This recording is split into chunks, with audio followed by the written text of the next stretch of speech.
Brojevi, srpski jezik, obrazovni kanal učitelja Slađana Petrovića Đuse.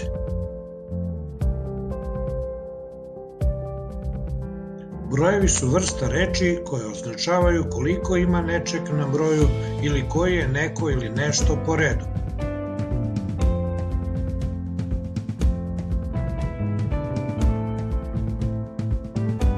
Brojevi su podeljeni na dve vrste, osnovne i redne brojeve.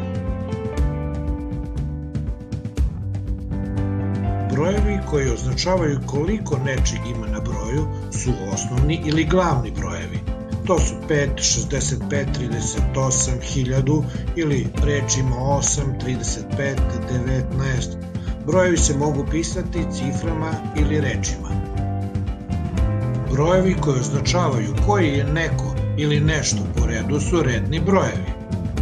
Primer, rečima 5, 8, 3, 1 ili ciframa 5, 21, 1 ili rimskim ciframa 1, 3, 4, 10. Ako se redni brojevi pišu arapskim ciframa, iza njih se uvek piše tačka. Primer, kao što vidite 1, 9, 25 i 101. Ako redne brojeve pišemo rimskim ciframa, iza njih ne stavljamo tačku. Obično se rimske cifre koriste u pisanju meseca u datumu.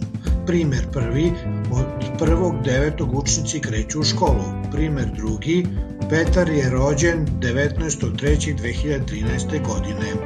Poštovani drugari, nastavite da pratite moj kanal i ako vam se svideo ovaj moj kratak animirani film, vi ga lajkujte.